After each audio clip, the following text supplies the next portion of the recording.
Olá, aqui professor Leandro Campos. Vamos comentar questões da banca CESP sobre direitos políticos. Vamos lá, primeira questão.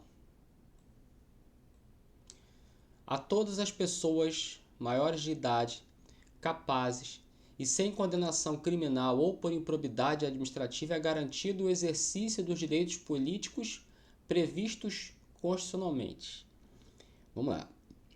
Pessoas maiores de idade, acima dos 18, o alistamento e o voto são obrigatórios.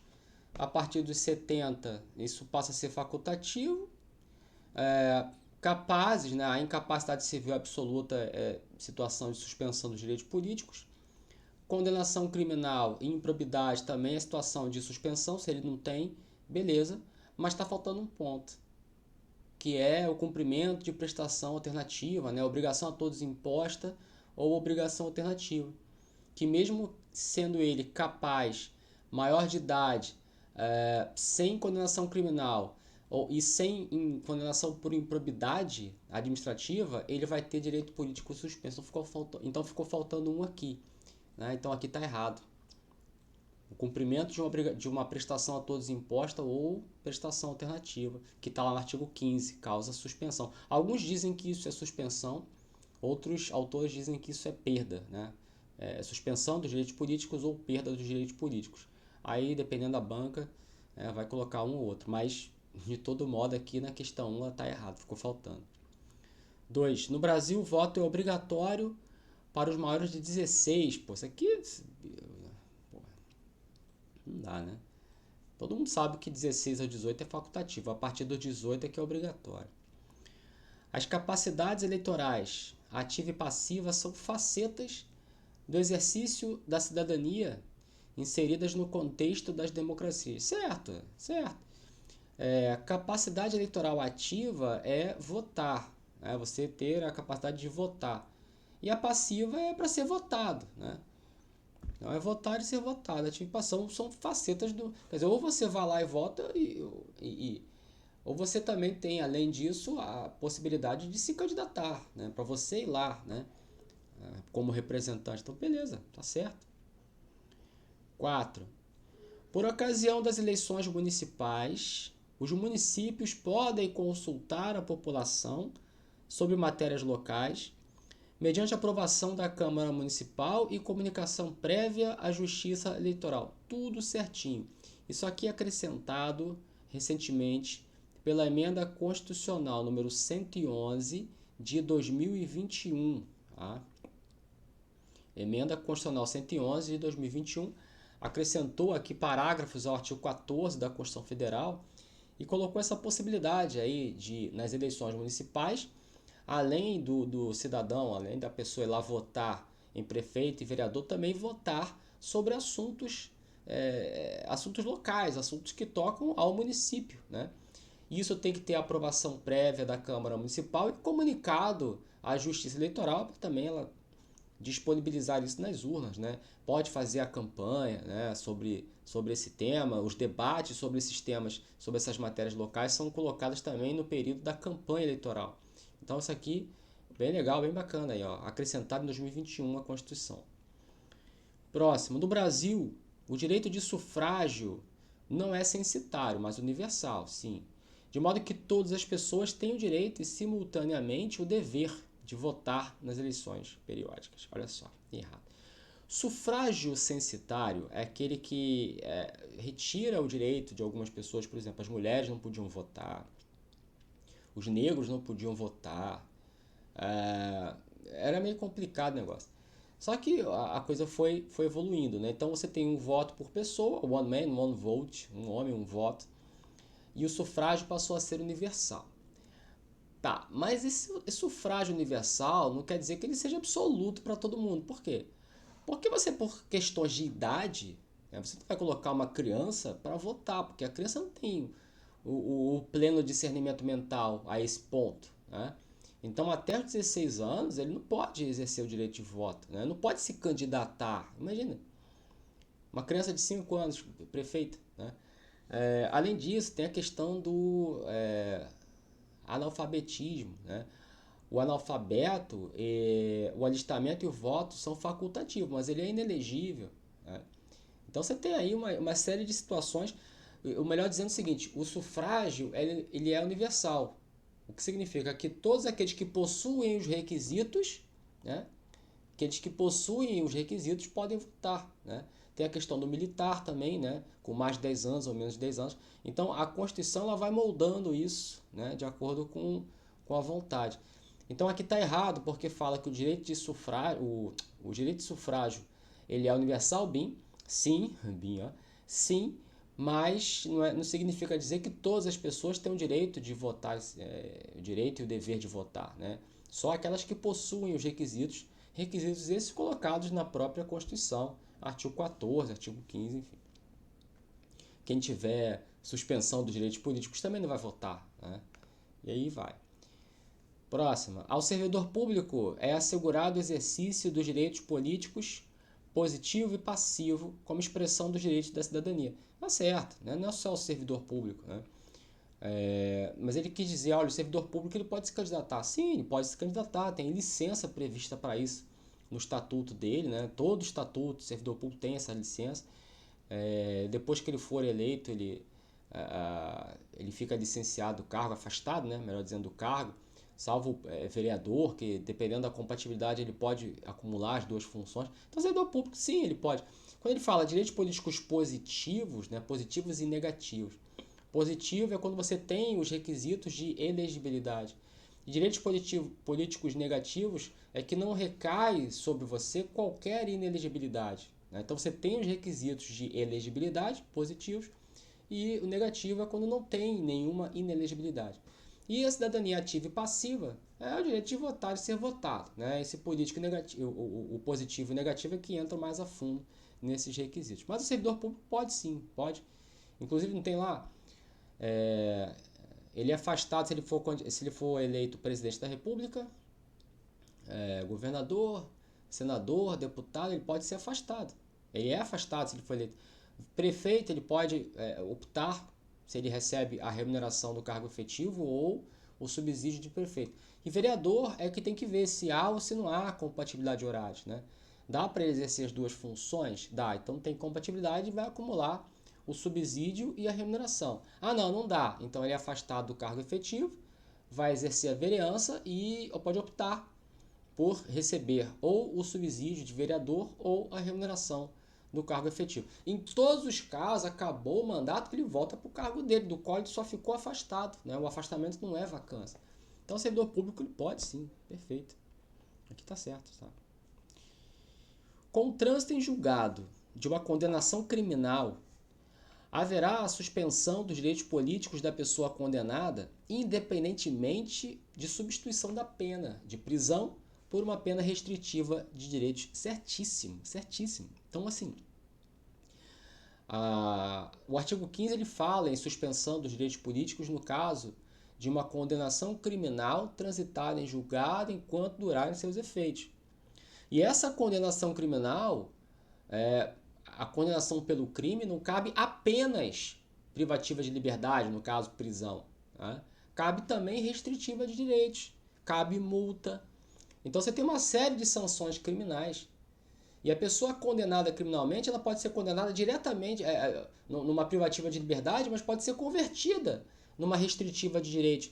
Então assim, ele não vai ser preso, mas ele está cumprindo uma condenação criminal, né? E por isso suspensão dos direitos políticos, né? Então, só uma leitura ali e uma conclusão lógica nesse sentido. 8. O alistamento eleitoral e o voto, eles são obrigatórios para os brasileiros com idade entre 18 e 70, né? E desde que não sejam analfabetos, beleza. Entre 16 e 18, o alistamento e o voto são facultativos, e a partir dos 70, o alistamento e o voto são facultativos. O analfabeto, o alistamento e o voto também é facultativo, ele pode estar inserido em qualquer uma dessas searas aí. Mas aqui está certo, né? Nesse caso, eles são obrigatórios entre essas duas idades, desde que não seja analfabeto. Somente pode haver a cassação ou a perda do direito político, já está errado, que cassação não é possível, tá? Nos seguintes casos: Cancelamento da naturalização por sentença judicial transitada em julgado. Aqui é a situação de perda. Incapacidade civil absoluta. Suspensão. Condenação criminal transitada em julgado enquanto durarem seus efeitos. Suspensão. Recusa de cumprir a obrigação a todos imposta ou prestação alternativa. Aqui alguns entendem que é suspensão, outros entendem que é perda. Eu acho melhor suspensão, mas tem uns que falam que é perda. Improbidade administrativa, suspensão. Nunca cassação. Cassação é a extinção do direito. Ou você tem ele suspenso, né, por um tempo e depois você exerce esse direito, ou você perdeu por uma reação lógica, né? Porque esses direitos cabíveis apenas aos brasileiros, natos ou naturalizados, e você teve a sua naturalização cancelada. Consequentemente, você perde, né? É lógico que então não é uma situação de suspensão. É lógico que depois, você regularizando essa situação da naturalização, retorno, né? Também é uma coisa definitiva. Mas a cassação é uma coisa definitiva, uma extinção definitiva, e não cabe, tá? Então não cabe. Então aqui está errado. Ele cita os casos exatos aqui do artigo 15, né? Mas ele peca quando ele fala em cassação, né? Aí seria suspensão ou perda, né? Os direitos políticos que incidem na formação das maiorias parlamentares mantêm alguma tensão com os direitos fundamentais. Os direitos políticos em tensão com os direitos fundamentais, porquanto estes, os fundamentais, limitam o funcionamento parlamentar. Perfeito! Então, é uma oração assim bem simples, né?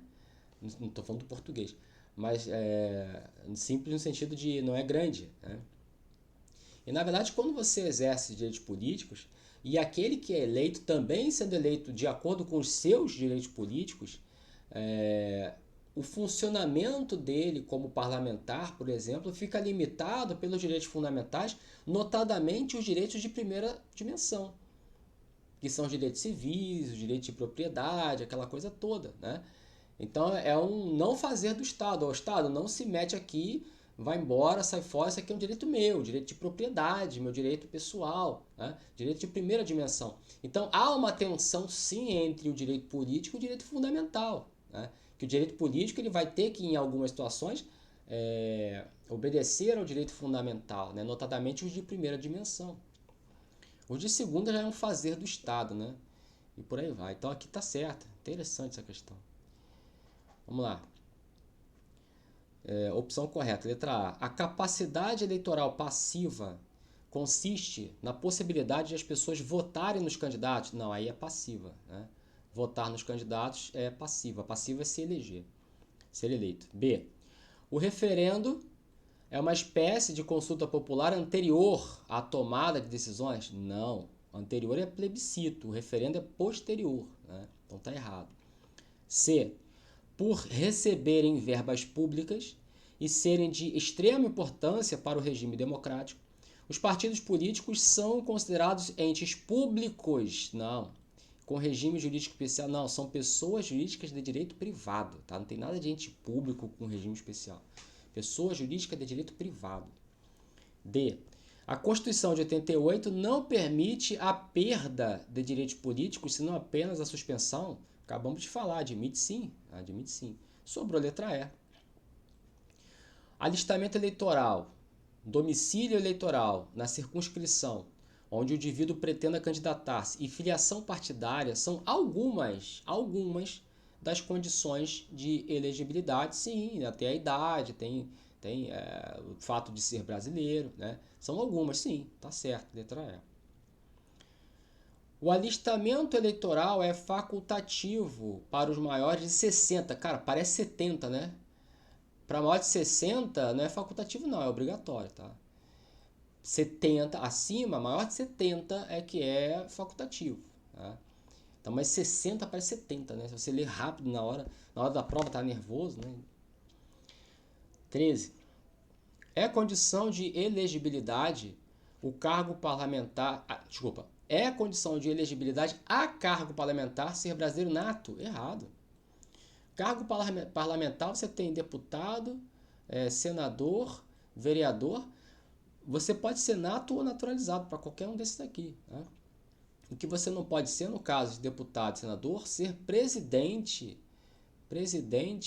da Câmara e presidente do Senado. O brasileiro naturalizado, ele pode ser senador, ele pode ser deputado. Mas o naturalizado, ele não pode ser presidente da casa respectiva, seja da Câmara, seja do Senado, porque aí é privativo de brasileiro nato, né? Mas ser senador, ser deputado, ser vereador, tudo aqui cargo parlamentar, né? Pode ser brasileiro nato, pode ser naturalizado. Então aqui está errado, né? Tem que ser brasileiro nato para ser eleito. Não, é errado. Para concorrerem a outros cargos, presidente da República, governador de estado, governador do Distrito Federal e prefeitos devem renunciar aos respectivos mandatos até 6 meses antes do pleito, certo? Para concorrerem a outros cargos, se o presidente da República, por exemplo, e serve para qualquer um, quiser ser reeleito para o mesmo cargo, eles não precisam renunciar. Você vê aí, presidente que é reeleito, governador que é reeleito, prefeito que é reeleito, numa boa. Agora, se por exemplo, o governador tá vindo uma eleição aí, ele quer concorrer a presidente, ou ele quer concorrer a senador. Então ele está querendo concorrer a outro cargo. Nesse caso, ele vai ter que renunciar ao respectivo mandato até 6 meses antes da data do pleito, né? Que vai acontecer lá em abril, mais ou menos. Então, tá aí. Isso não se aplica para parlamentares, tá? Se aplica apenas a chefes do executivo. Se você perceber aí, ó, presidente, governador e prefeito. Tá? São inelegíveis os inalistáveis. Tá certo.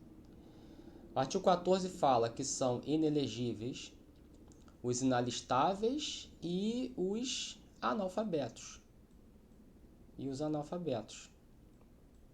Então, o analfabeto, ele é alistável, né? Ele tem o alistamento e o voto facultativo, analfabetos. Ele tem o alistamento e o voto facultativo, mas eles não podem ser eleitos, eles são inelegíveis. E aí, no artigo 14, ainda fala que são inelegíveis os inalistáveis e os analfabetos. Agora, quem são esses inalistáveis? São os estrangeiros, também estabelecidos pelo artigo 14, e os conscritos. Conscrito é aquele que está cumprindo o serviço militar obrigatório, né? Então, os conscritos, eles são inalistáveis, consequentemente, inelegíveis. Então, são inelegíveis os inalistáveis e os analfabetos. Os inalistáveis, por sua vez, são os estrangeiros e os conscritos enquanto durar o serviço militar obrigatório. Aqui ele não está dizendo que são inelegíveis apenas os inalistáveis, mas que os inalistáveis são. Então tá certo, segue o jogo. É a condição de elegibilidade, na forma da lei, a idade mínima de 35 anos para governador, mínima de 30. Governador é 30. 35 é presidente, vice-presidente e senador. Então aqui está errado. Governador é 30, né? Governador e vice-governador. Conforme a compreensão atual dos direitos políticos previstos na Constituição Federal, não se admitem candidaturas avulsas, isto é, aquelas para as quais não se exige que o candidato seja afiliado ao partido. Tá proibido, tá certo. Tá dizendo que tá proibido, né? Não se admite, certo? Não. Oh, meu Deus do céu. Eu falei tá certo, escrevi que tá errado. Aqui tá certo. Não se admite candidatura avulsa. Não se admite. Para você ser candidato, você tem que obrigatoriamente ser filiado ao partido. Está previsto como uma das condições de elegibilidade estabelecidas no artigo 14 da Constituição, né? Filiado ao partido político. Então, não se admite candidatura avulsa. Então, tá lá. O próximo, o Pedro, foi condenado por improbidade administrativa. Tá.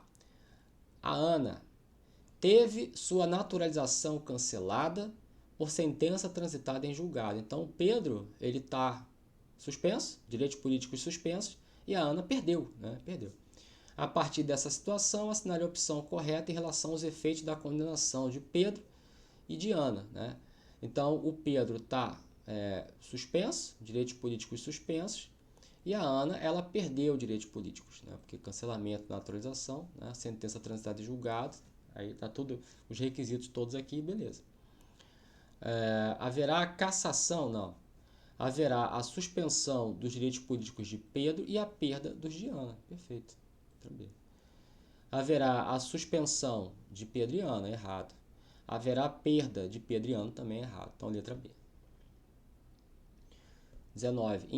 Uma pessoa com 25 anos de idade, desde que preencha as demais exigências legais e constitucionais, é elegível. Com 25 anos, ele pode ser vereador, porque exige 18, né? Ele pode ser... Meu Deus do céu.